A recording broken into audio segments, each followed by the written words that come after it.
নমস্কার বন্ধুরা, কেমন আছেন আপনারা? সবাই চলে এসেছি আরও একটা নতুন ভিডিওর সঙ্গে। আমার চ্যানেল এসপি কুকিং অ্যান্ড ব্লগিংয়ে আপনাদের সকলকে স্বাগত জানিয়ে চলুন আজকের ভিডিওটা শুরু করা যাক। তো আজকে দেখে বুঝতে পারছেন কি রান্না করেছি। আজকে একটা মাছের রেসিপি নিয়ে চলে এসেছি। আজকে আমি বানাবো দই রুই। দই কাতলা তো অনেক খেলাম, এবার দই রুই একটু টেস্ট করা যাক। তো চলুন তাহলে বানানোর প্রসেসিং শুরু করা যাক। মাছের মধ্যে প্রথমে দিয়ে দিলাম নুন, তারপরে দেবো হলুদ, দিয়ে মাছ যেরকম মাখিয়ে রেখে দেয় ওরকম মাখিয়ে কিছুক্ষণ রেখে দেবো। শুধুমাত্র নুন আর হলুদ, আমি এখানে চিনিও অ্যাড করিনি, লঙ্কার গুঁড়োও অ্যাড করিনি, শুধুমাত্র নুন আর হলুদ অ্যাড করে মাখিয়ে রেখে দেবো। তো এখানে আমি একটা পেস্ট বানিয়ে নেবো সবার প্রথমে। তো পেস্টে আমি কী নিচ্ছি একবার বলে দিই। কাঁচা লঙ্কা, আদা, রসুন, পেঁয়াজ, এই চারটে জিনিস আমি একসঙ্গে পেস্টটা তৈরি করে নেব। একদম স্মুথ পেস্ট বানাবেন, যাতে কোনো রকম দানা বা কোনো কিছু যেন না এক্সট্রা থাকে, যেন পিওর পুরো পেস্ট হয়ে যায়। তো পেস্টটা আমি করে নিই, তারপরে আসছি। তো পেস্ট আমার করা কমপ্লিট হয়ে গেছে। এবার আর একটা বাটির মধ্যে আমি এখানে টক দই নিয়ে নিচ্ছি। এখানে আমি 4 চামচ মতো টক দই নিয়েছি, আপনারা আপনাদের কোয়ান্টিটি হিসাবে নেবেন। আমি 5 পিস মতো করেছিলাম, সো 5 পিস হিসেবে আমি এখানে 4 চামচ মতো টক দই নিয়েছি। যেহেতু এর মধ্যে অনেক রকম মশলা যায়, তাই টক দইটা অবশ্যই যেহেতু দই তো একটু বেশি লাগবেই। তো তবুও যেইটুখানি পরিমাণে লাগবে আমি সেইটুখানি নিয়েছি। দিয়ে আমি ভালো করে দইটাকে ফাটিয়ে নিয়েছি, যেন পুরো ক্রিম তৈরি হয়ে যায়। তো দইটার মধ্যে আমি প্রথমে দিয়ে দিয়েছি চিনি, তারপরে হলুদ গুঁড়ো, এবার দেবো লঙ্কার গুঁড়ো, আর দেবো জিরে ধরে গুঁড়ো। তো এই 3-4টে উপকরণ দিয়ে কিন্তু আমাদের ভালোভাবে তৈরি হয়ে যাবে দই রুই। তো দই কাতলা খেয়ে যদি একটু বোর হয়ে থাকেন, তাহলে দই রুই অবশ্যই ঘরে ট্রাই করতে পারেন।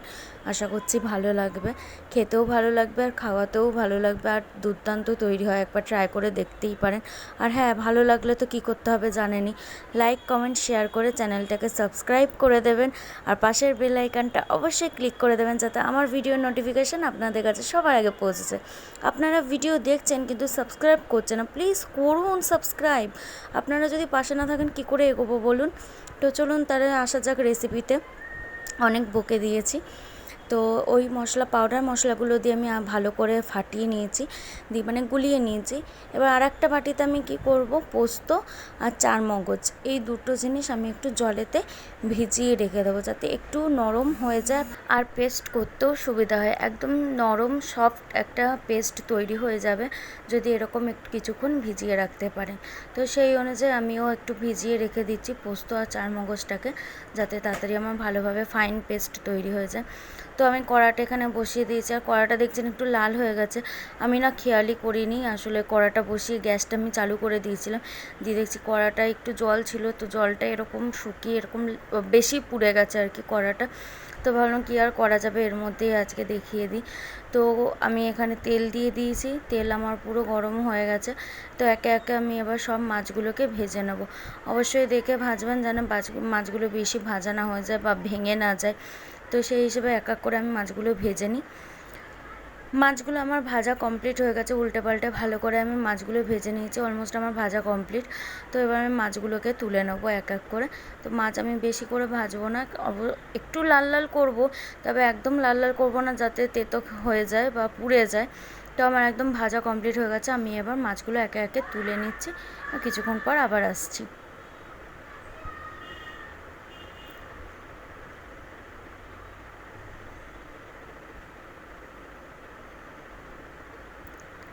তো দেখতেই পাচ্ছেন একে একে আমার সব মাছ তোলা কমপ্লিট হয়ে গেছে। তো ওই তেলের মধ্যে এবার আমি দিয়ে দিলাম তেজপাতা, শুকনো লঙ্কা, আর দেবো একটুখানি কালো জিরে।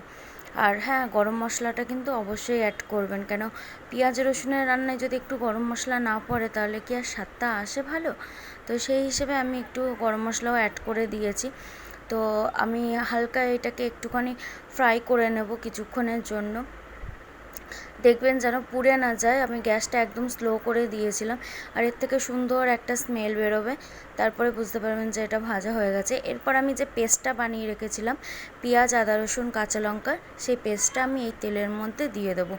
দিয়ে এই রান্নাটাতেও কিন্তু ভালো করে কষিয়ে নিতে হবে, ভাজা ভাজা করে নিতে হবে মশলাটাকে, নাহলে কিন্তু একটা কাঁচা গন্ধ ছাড়বে। তো তো আমি ভালো করে এখানে কষিয়ে নিচ্ছি। যতটা কষাবেন রান্নার স্বাদ কিন্তু ততটাই সুন্দর আসবে। কষিয়ে, ওই জন্যই বলে রসিয়ে কষিয়ে বাঙালির রান্না। আর বাঙালি মানেই তো মাছ ভাত, ভাতের সঙ্গে দুপুরবেলায় যদি এক পিস মাছ পড়ে যায় তাহলে তো কোনো কথাই হবে না, একদম খাওয়াটা জবরদস্ত হয়ে যাবে। তো আমি এখানে তো ভেজেই নিয়েছি মশলাটা, আমার ভাজা হয়ে গেছে। সাইড দিয়ে দেখুন তেলটা ছেড়ে ছেড়ে এসছে।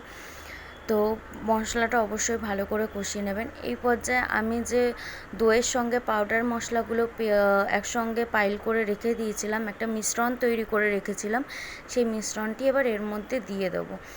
তো আমি এখানে ভালো করে মিশ্রণটা এর মধ্যে দিয়ে দিয়েছি। দিয়ে এর মধ্যে একটুখানি জল অ্যাড করব, নাহলে নিচটায় কড়াই লেগে যেতে পারে। তো দেখুন তেলটা আমার সাইড দিয়ে ছেড়ে আসছে। দই, পোস্ত, কাজু বাদাম, চারমগজ এইসবের রান্না যখন, এইসব জিনিস যখন কোনো রান্নাতে ইউজ করবেন একটুখানি জল অ্যাড করে নেবেন, নাহলে এগুলো একটু আঠালো জিনিস তো নিচে লেগে যাওয়ার সম্ভাবনা থাকে, প্লাস পুড়ে যাওয়ারও সম্ভাবনা থাকে। তো একটু জল অ্যাড করে দেবেন। আমি জল অ্যাড করে দিয়েছিলাম একটু। এরপরে আমি পোস্ত, কাজু বাদাম, পোস্ত, চারমগজ আর একটুখানি টমেটো অ্যাড করেছিলাম, সেটা আপনাদের দেখাতে মনে ছিল না আর কি, ভুলে গেছিলাম। তো টমেটো, পোস্ত আর চারমগজ এই তিনটে জিনিস আমি পেস্ট করে, সেই পেস্টটাও আমি এর মধ্যে অ্যাড করে দিয়েছি।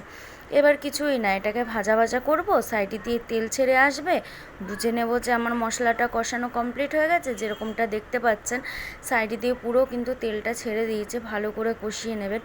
তো আমার পুরো কষানো কমপ্লিট, সাইড দিয়ে তেলও ছেড়ে দিয়েছে। এবার আর করণীয় কিছুই নেই। এবার এর মধ্যে একটু জল অ্যাড করে দেবো, আপনারা আপনাদের পরিমাণ অনুযায়ী জল অ্যাড করবেন। তো আমি এখানে আমার পরিমাণ অনুযায়ী এখানে আমি জল অ্যাড করে দেবো। জলটা অ্যাড করে দিয়ে আর কিছু কাজ নেই। জলটা অ্যাড করে দেওয়ার পরে গ্যাসটাকে মিডিয়াম ফ্লেমে রেখে দেবেন। ঝোলটা যখন, কারিটা যখন ফুটে উঠবে, সেই ফোটার পরে মাছগুলোকে এর মধ্যে অ্যাড করে দেবেন। আমি একদম স্টেপ বাই স্টেপ আপনাদের সঙ্গে শেয়ার করছি। হয়তো মনে হবে যে একটু বেশি বকবক করছি, কিন্তু না, যারা নতুন রান্নাবান্না শিখছেন বা নতুন রান্নাবান্না করতে ইচ্ছুক রয়েছেন তারা কিন্তু রেসিপিগুলো ফলো করতে পারেন, অবশ্যই ভালো লাগবে। তো আমার তো রেডি হয়ে গেছে, মাছগুলো দিয়ে দিয়েছি, দিয়ে শুকনো শুকনো করে নামিয়ে নিয়েছি। দেখুন কালারটা কি এসছে, দেখেছেন? একদম দুর্দান্ত, খেতেও কিন্তু খুব সুন্দর হয়েছে। এই দই রুই দিয়ে এক থালা ভাত কিন্তু অনায়াসে শেষ করে দিতে পারবেন। তো আমার রেসিপিটা তো তৈরি হয়েই গেছে, দেখতেই পাচ্ছেন কালারও সুন্দর এসছে, টেস্টও একদম খুব দারুণ এসেছিলো। যদি আপনাদের খাইয়ে টেস্ট করাতে পারতাম তাহলে অবশ্যই টেস্ট করাতাম। তো আমার ভিডিওটা তো এখানেই শেষ করে দিচ্ছি। যদি ভালো লেগে থাকে আবারও বলছি, লাইক, কমেন্ট, শেয়ার করে চ্যানেলটাকে সাবস্ক্রাইব করে দেবেন। আর পাশে বেল আইকনটা অবশ্যই ক্লিক করবেন, যাতে আমার ভিডিও নোটিফিকেশানটা সবার আগে আপনাদের কাছে পৌঁছে যায়। তো আমি ওপর থেকে একটু ধনেপাতা দিয়ে একটু আর কি এমনি সাজিয়ে দিয়েছিলাম, সেরকম কিছুই না। তো আজকের মতো ভিডিও এখানেই শেষ করছি। Tata, by.